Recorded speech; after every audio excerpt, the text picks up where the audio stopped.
कहते हैं कि जो सच के लिए आवाज उठाते हैं वो ना डरते हैं, वो ना झुकते हैं, लेकिन बांग्लादेश के जिहादी जंजी आतंक और खून खराबे के जिस रास्ते पर है उसमें उनके दिलों में डर भरता है। हालात ये है कि जी न्यूज की निष्पक्ष और बेबाक पत्रकारिता से डरे यूनुस के जिहादी अब आतंकियों की तरह धमकी देने पर उतारू हो गए। बांग्लादेश के कट्टरपंथियों ने संगीत सोम और जी न्यूज को बम से उड़ाने की धमकी दी और अब इन कट्टरपंथियों को हाथों हाथ मुंहतोड़ जवाब मिल चुका। जी न्यूज से डरे यूनुस के जिहादी। फिर ये भी कहा कि जी न्यूज भी उड़ाना है, जी न्यूज को भी स्पेशली नाम लेकर कहा जी न्यूज भी उड़ाना है। और निष्पक्ष पत्रकारिता से डरा बांग्लादेश का जंजी। जी न्यूज बिल्कुल उसी तरीके से बांग्लादेश के हिंदुओं की आवाज को उठाता रहेगा। जी न्यूज की दहाड़, कट्टरपंथ तार तार। हमने भी कोई हाथ में चूड़ियां नहीं पहनी। बांग्लादेश में जो कुछ हो रहा है उसे दुनिया देख रही है। हिंदुओं को टारगेट किया जा रहा है, भारत विरोधी एजेंडा चलाया जा रहा है, मगर यूनुस राज में हो रहे दमन चक्र की साजिशों पर चुप्पी की चादर चढ़ी है। लेकिन जी न्यूज ने बांग्लादेश में हो रही कट्टरपंथी और जिहादी साजिशों को बेनकाब करने की जो मुहिम छेड़ी है उसने यूनुस के जिहादियों को गीदड़ भपके पर उतारू कर दिया है। बांग्लादेश की यही हकीकत दुनिया के सामने रखने और नफरती गैंग को बेनकाब करने की मुहिम कट्टरपंथियों को चुभ रही है। इसी अभियान से परेशान होकर कट्टरपंथी गैंग ने बीजेपी नेता संगीत सोम को फोन लगाया। फोन पर आईपीएल विवाद का मुद्दा उठाने के लिए संगीत सोम को धमकी दी गई। इसके साथ ही जी न्यूज का नाम लेकर बम धमाके तक की गीदड़ भपकी दी गई।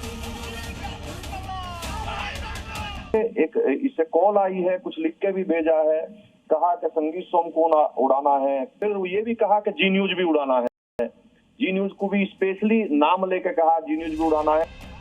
बांग्लादेशी कट्टरपंथियों की इस हिमाकत के बाद जी न्यूज के मैनेजिंग एडिटर राहुल सिन्हा ने संगीत सोम से फोन पर बात की और साफ शब्दों में कहा कि चुनौतियां कितनी भी हों, जी न्यूज बांग्लादेश में प्रताड़ित हिंदुओं की आवाज उठाता रहेगा। ऐसी चुनौतियां और गीदड़ भपकियां जी न्यूज की मुहिम को डिगा नहीं सकती।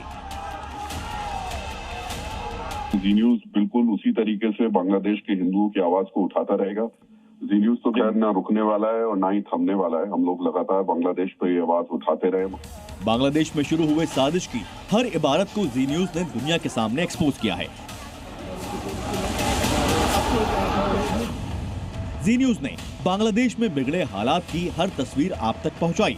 18 दिसंबर को ढाका में हिंदू युवक दीपू चंद्र दास की हत्या की खबर को प्रमुखता से दिखाया। हिंदुओं के साथ हो रही बर्बरता के खिलाफ खुलकर आवाज उठाई। साथ ही आईपीएल में बांग्लादेशी खिलाड़ी पर हुए विवाद पर भी जी न्यूज चुप नहीं बैठा।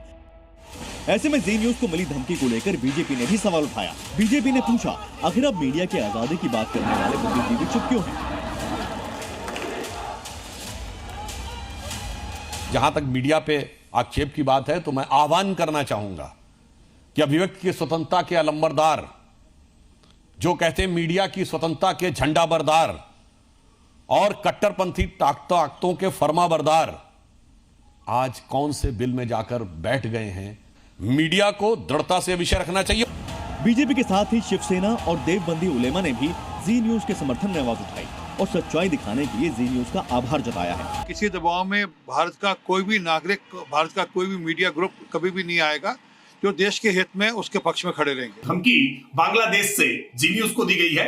हम इसकी भर्त्सना करते हैं, कठोर शब्दों में निंदा करते हैं और मीडिया पर किसी भी प्रकार का इस तरह का प्रहार, मीडिया को डराने की कोशिश बर्दाश्त नहीं की जाएगी। यह है कि उन्होंने बीजेपी के एक नेता को और जी टीवी को जान से मारने की धमकी दी है, तो हमने भी कोई हाथ में चूड़ियां नहीं पहन रखी। बांग्लादेश में घुस घुस के मारा जाएगा अगर किसी ने कोई बदमाशी की तो। अगर इसमें बांग्लादेश इन्वॉल्व है तो बांग्लादेश से भी बहुत अच्छे से निपटना चाहिए, क्योंकि इतना आसान समझ लिया कि देश का कोई चैनल हो उसको उड़ाने की कोई धमकी दे दे वहां से। तो मैं समझता हूं कि इस पर पुलिस को बहुत गहराई से जांच करनी चाहिए और सख्त एक्शन लेना चाहिए। कट्टरपंथियों के खिलाफ एक होकर समर्थन देने वालों का आभार करता है। साथ ही हम ये भी बताना चाहते हैं कि हालात कैसे भी हों, हम न सच्चाई से पीछे हटे थे और न हटेंगे और बांग्लादेश में हो रही साजिशों की हर खबर दुनिया के सामने एक्सपोज करते रहेंगे।